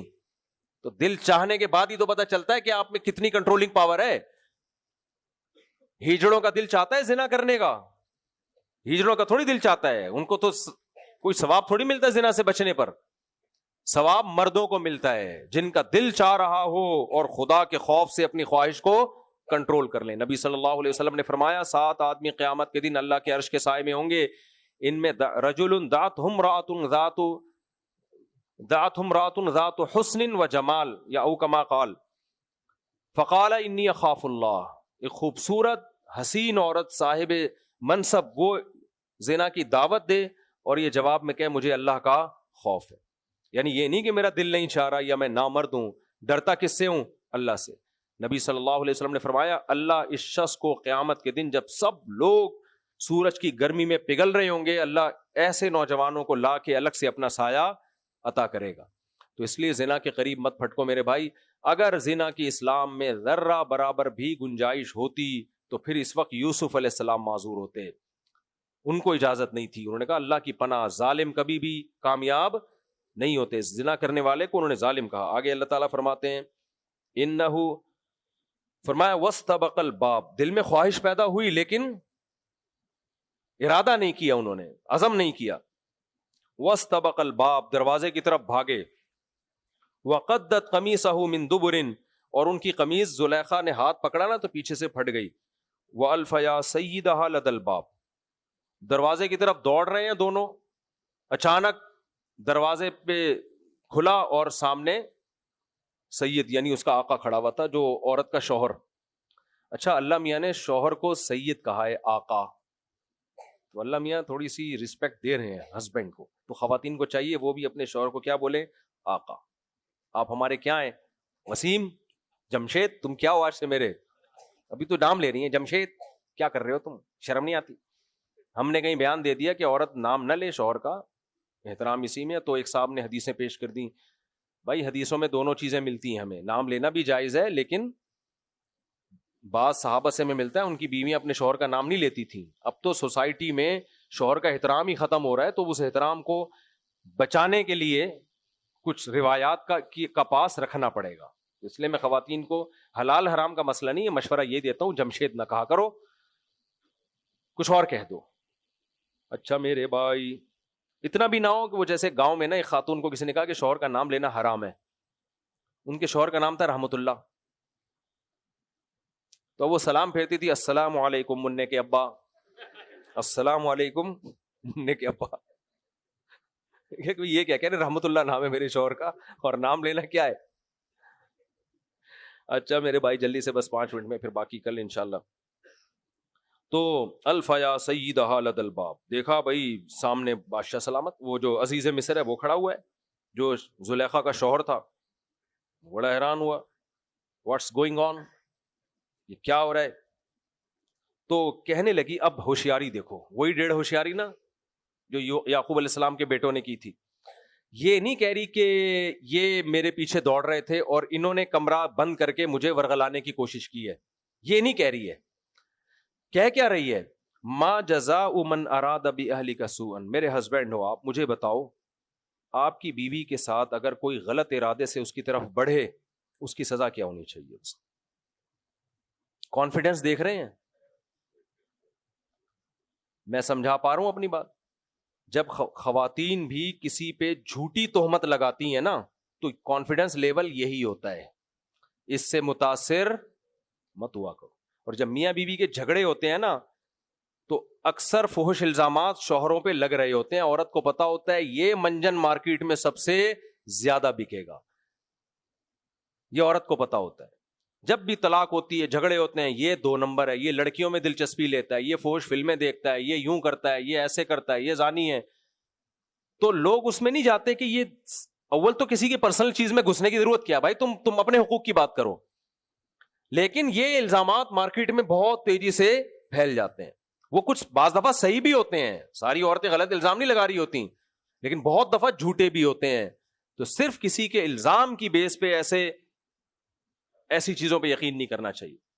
شوہر بھی بعض دفعہ جب بہت زیادہ ٹینشن میں آتا ہے تو بیوی پہ فحش الزام لگا دیتا ہے وہ. تو یہ ہماری سوسائٹی میں, بلکہ اب تو یہ الحمدللہ یہ طنز میں کہہ رہا ہوں, اب تو یہ کیا کہتے ہیں اس کو یار, یہ اتنا زیادہ یہ ہماری سوسائٹی میں یہ ٹیکنالوجی پھیل گئی ہے کہ آپ کا جس سے کوئی بھی اختلاف ہو نا, فحش الزامات ڈال دو. سیاسی اختلاف ہو تو زانی ہے, اور مدرسے کا محتمم پہ الزام لگانا ہو لڑکوں سے بدفعلی کرتا ہے, حالانکہ وہ نہیں کرتا ہوگا. قاری صاحب کو برا بلا کہنا ہو, بدفعلی کرتا ہے لڑکوں سے, لوگ فوراً مان لیتے ہیں یار قاری صاحب ہے, بچوں کو پڑھاتا ہے, شاید کرتا ہو. یہ میں ہوائی باتیں نہیں کر رہا, بے گناہ لوگوں پہ الزامات لگتے ہوئے میں نے اپنی آنکھوں سے دیکھیں, اور لوگ بے شرم ہو کے یقین بھی کر لیتے ہیں.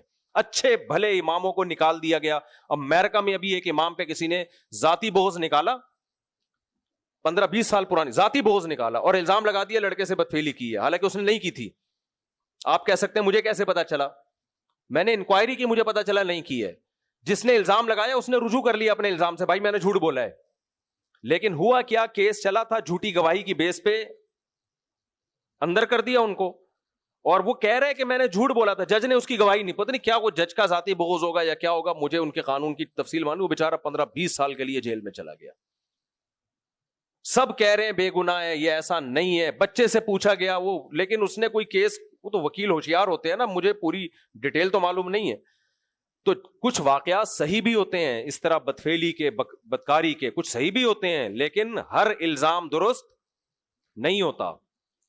پنجاب میں ایک کیس آیا میرے سامنے, اچھے بھلا قاری صاحب, لوگوں نے بتایا کہ وہ قاری صاحب کو نکال دیا. میں نے کہا کہاں گیا یار, تو بڑا نیک آدمی تھا. انہوں نے کہا نہیں مفتی صاحب وہ نیک ویک نہیں تھا. میں نے کہا کیا ہو گیا؟ کہہ رہے ہیں وہ ایک لڑکے کے ساتھ بدفعلی کرتے ہوئے پکڑا گیا. میں نے کہا دیکھا کس نے, گواہ کہاں ہے؟ کہہ رہے ہیں وہ لڑکے نے خود بتایا. گواہ کوئی نہیں ہے, لڑکا جس سے کی اس نے خود بتایا کہ میرے ساتھ قاری صاحب نے ایسا کیا ہے, اور لڑکا بھی بڑا. میں نے کہا یہ پوری انکوائری کی میں نے, اس کے ساتھ قاری صاحب نے کیا, اور اس نے بڑے آرام سے بولو ہونے دیا, نہ چیخا نہ چلایا. پورا کام کروانے کے بعد آ کے کہہ رہے یہ 2 نمبر آدمی ہے. میں نے کہا یہ تم لوگوں کی مینٹالٹی ہے کہ ایک آدمی جو اپنے آپ کو گندا ہونا تو ثابت کر دیا, اس کی گواہی پہ ایک شریف آدمی پہ الزام لگا رہے ہو تم.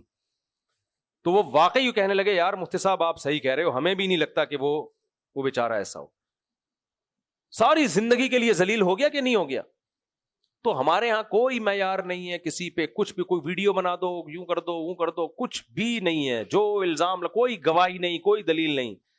تو اس لیے یہ کسی کے کانفیڈنس لیول کو چیک نہ کیا کرو. کانفیڈنس تو کیسا تھا زلیخا کا, یہ نہیں کہہ رہی یہ دیکھیں, پہلے تو اصولی طور پر تو اس کو شرمندہ ہونا چاہیے تھا.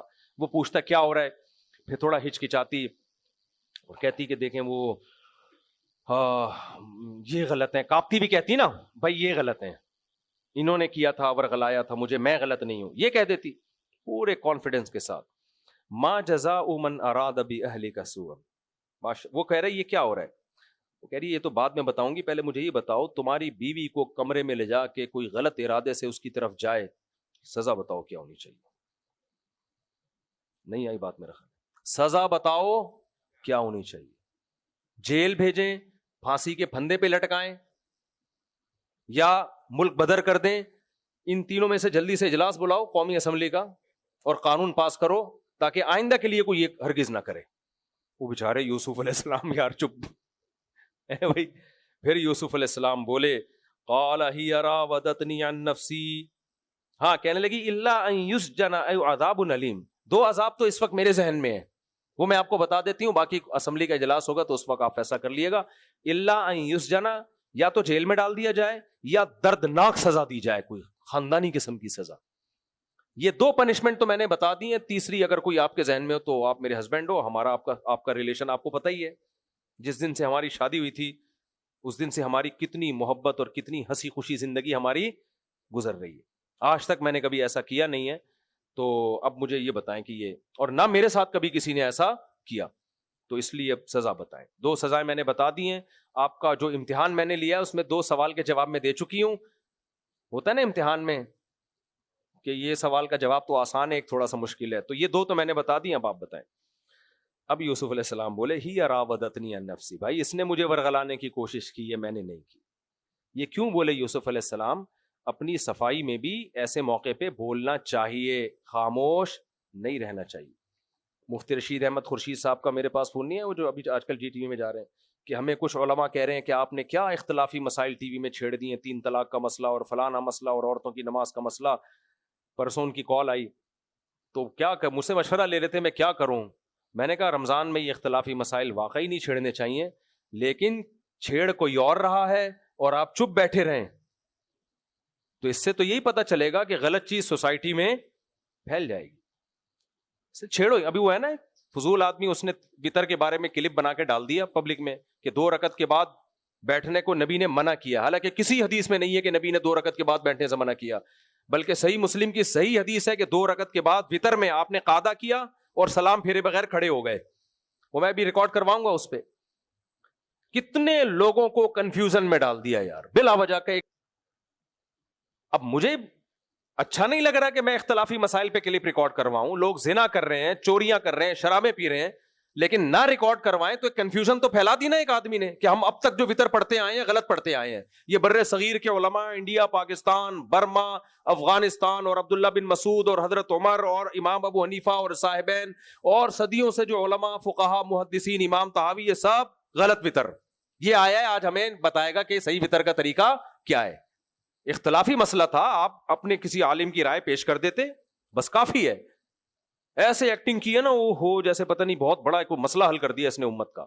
تو ایسے موقع پہ خاموش رہنا بنتا نہیں ہے. تو ایسے موقع پہ فتنے کی نسبت اس کی طرف کی جائے گی جس نے فتنے کی بنیاد رکھی ہے. کیوں؟ جب ایک مسئلوں میں اتفاق ہو چکا تھا, آپ اب اس میں کیوں شرری چھوڑ رہے ہو؟ تو مفتی رشید احمد صاحب کو بہت سے علماء نے بولا کیا رمضان میں آپ نے چھیڑ دیا؟ میں نے کہا نہیں چھیڑو, لیکن اگر کوئی چھیڑ رہا ہے تو جواب دو آپ اس کا, پھر خاموش نہیں بیٹھنا.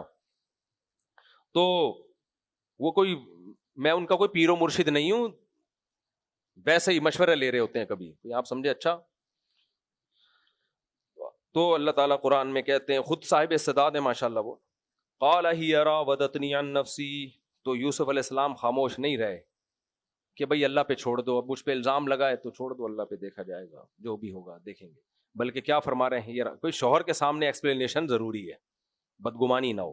ہاں پبلک میں بات کر رہی ہوتی ہے الگ بات ہے, بھئی شوہر ہے اس کو تو بتا دوں میں آپ کے گھر میں رہ کے آپ کے ساتھ خیانت نہیں کر سکتا. تو ہی راودتنی عن نفسی, اس نے میرے ساتھ مجھے ورغلانے کی کوشش کی ہے. اب جھگڑا شروع, وہ کہہ رہی ہے, یہ یوسف علیہ السلام کہہ رہے ہیں میں بری و ذمہ, اللہ نے مدد کرنی تھی. وَشَهِدَ شَاهِدٌ مِّنْ أَهْلِهَا, زلیخا ہی کے خاندان کے ایک بندے نے کہا کہ بھائی اب یقینی طور پر تو کسی کو پتا نہیں ہے کیا ہو رہا تھا, تو اس نے دیکھ لیا آپ کی قمیض پیچھے سے پھٹی ہوئی ہے. پیچھے سے قمیض جب بھی پھٹتی ہے جب بندہ آگے بھاگ رہا ہو اور کھینچنے والا پیچھے سے قمیض کھینچ رہا ہو. وہ بڑا ہوشیار تھا زلیخا کے خاندان کا. تو کہنے لگا ان کان قمیصہ قد من دبر من قبل فصدقت. دیکھ لو بھائی, قمیض اگر آگے سے پھٹی ہوئی ہے تو یہ سچ کہہ رہی ہے, اور اگر قمیض پیچھے سے پھٹی ہوئی ہے تو یوسف علیہ السلام سچ کہہ رہے ہیں. یہ ہو نہیں سکتا کہ بھائی ایک پیچھے اور ایک آگے بھاگ رہا ہو تو قمیض پیچھے سے کیسے پھٹے گی. فلما رأى قمیصہ قد من دبر, جب بادشاہ وہ جو عزیز مصر نے دیکھا بھائی ان کا تو کرتا پیچھے سے پھٹا ہوا ہے, قال انہ من کیدکن, کہنے لگا یہ تم عورتوں کی تدبیر ہے. ہاتھ تھی تو ایک کی نا, لیکن سب عورتوں کی طرف نسبت کیوں کر رہا ہے کہ اس کی رائے یہ تھی, میں نہیں کہہ رہا بھائی, اس کی رائے یہ تھی کہ جب عورتیں کسی پہ عاشق ہو جائیں تو پھر ان کا ورغلانے کا طریقہ یہی ہوتا ہے, اس کو مجبور کر دیتی ہیں. انہ من کیدکن ان کیدکن عظیم, اور تم لوگوں کی تدبیریں بہت بہت بری تدبیریں بہت بری ہوتی ہیں. یعنی جب کسی کو بدنام کرنے پر آؤ تو بہت بری تدبیریں اس کے لیے استعمال کرتی ہو. اچھا یہ بات پھر اس بادشاہ نے کہا یوسف اعرض عن ھذا, یوسف اگنور کر, جان دے, کیونکہ بادشاہ کو اپنی بےزتی ہوتے ہوئے بھی نظر آ رہی تھی ٹھیک ٹھاک طریقے سے. اس کیس کو اگر اٹھاتا نا وہ بادشاہ, لوگ جو عزیز مصر تھا, بادشاہ نہیں تھا, عزیز تھا, بادشاہ سے نیچے کا درجہ, وہ اگر وہ کہتا بیوی کو سزا دیتا, مارتا پیٹتا, تو بھی کون بدنام ہوتا؟ خود بدنام ہوتا. گھر کی بات لیک ہوتی. عقل مند تھا, اس سے یہ پتا چلتا ہے ہر چیز دنیا کے سامنے لانے کی نہیں ہوتی, بعض چیزیں دبائی جاتی ہیں. بھائی جو ہوا اس کو مٹی پاؤ, نمٹ لیں گے ہم بعد میں. تو اب اس کو یہ تھا کہ یار اگر میں اپنی بیوی کو چھوڑتا ہوں, پبلک پوچھے گی اس کا مطلب ہے بھائی تمہاری بیوی عاشق ہو گئی تھی, تو یار تمہارے اندر کوئی فالٹ ہے جو بادشاہ کو چھوڑ کے غلاموں پہ عاشق ہو رہی ہے. اور اگر یوسف علیہ السلام کو سزا دیتا ہے تو بھی بات نے لیک آؤٹ ہونا تھا, اور بے گناہ کو سزا دیتے ہوئے بھی اس کا ضمیر آمادہ نہیں ہو رہا تھا. تو اس لیے اس نے کہا کہ بھائی مٹی پاؤ. یوسف اعرض عن ھذا, اے یوسف بس چھوڑ دے یار, پتہ چل گیا تو بے گناہ ہے, بس وَاسْتَغْفِرِي لِذَنبِكَ, بیوی سے کہا توبہ استغفار کر, دوبارہ اس موضوع پہ بات نہیں ہو, غلطی تیری ہے. توبہ استغفار جو ان کے مذہب میں جو بھی معافی مانگنے کا طریقہ تھا. اور اِنَّكِ كُنتِ مِنَ الْخَاطِئِينَ, غلطی تیری ہے, بس اب مٹی پاؤ. لیکن آپ کو بتائے اچھی خبریں نہیں پھیلتی, بری خبریں یہ بتا بتا کے پھیلتی ہیں. تجھے بتا رہا ہوں, آگے کسی کو نہیں بتا. میڈیا پہ آپ دیکھو, وہ میرا کلپ چلا کوا حلال ہے, اتنا وائرل ہوا, اس کے 20 وضاحتی بیان دے چکا ہوں. بھائی پورا کلپ یہ ہے, حدیث کا یہ مطلب, میں اس کوے کو حلال نہیں سمجھتا, وہ چلتا ہی نہیں ہے. کوئی بھی الٹی بات فائر ہوگا نا, دھڑام سے پھیلے گا. وہ صحیح بات کرتے رہو, سنے گا ہی نہیں کوئی. تو خیر, تو لیکن کیا ہوا, مارکیٹ سے بات, بادشاہ تو کہہ رہا ہے مٹی پاؤ مٹی پاؤ, یوں کر رہے ہیں. تو وہ ایک نے اس کو بولا بھائی یہ ہوا ہے, دوسرے نے بولا یہ ہوا ہے, تیسرے نے بولا یہ ہوا. چند دنوں میں کیا ہوا, وقال نسوۃ فی المدینہ, مصر شہر میں ساری عورتیں یہ باتیں کرنے لگیں, امرأۃ العزیز تراود فتاها عن نفسی.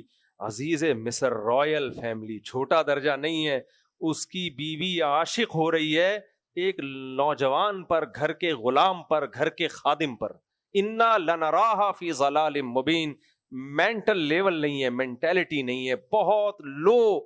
یعنی کسی شہزادے پہ عاشق ہوتی, کسی اور ملک کے بادشاہ پہ عاشق ہو جاتی, تو عاشق کس پہ ہو رہی ہے؟ ایک غلام جو بازاروں میں فروخت ہو کے گھر میں آیا, تو یہ اس کا لیول ہے, یہ اسٹینڈرڈ ہے. بھائی اگر کوئی رائل فیملی سے کوئی خاتون ہو, وہ دبئی کی کوئی شہزادی ہو, انڈا موڑ پہ کسی ٹھیلے والے سے وہ عاشق ہو گئی اور کہہ رہی بڑا ہینڈسم ہے, بڑا اسمارٹ ہے. ابے بھائی جتنا بھی ہینڈسم ہو, شہزادوں کا مقابلہ تو نہیں کر سکتا نا.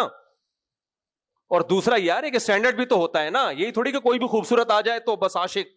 عورت جو عاشق ہوتی ہے صرف خوبصورتی پہ تھوڑی ہوتی ہے, کوئی بھی نہیں ہوتا خالی خوبصورتی پہ عاشق. ایک اسٹینڈرڈ ہوتا ہے نا بھائی, آپ کا ایک اسٹینڈرڈ ہے. تو عورتوں نے کہنے لگی ان کا تو کوئی اسٹینڈرڈ, ان کو کیا پتا یوسف علیہ السلام تو بھائی رائل فیملی سے بھی اوپر کی فیملی سے ان کا تعلق ہے.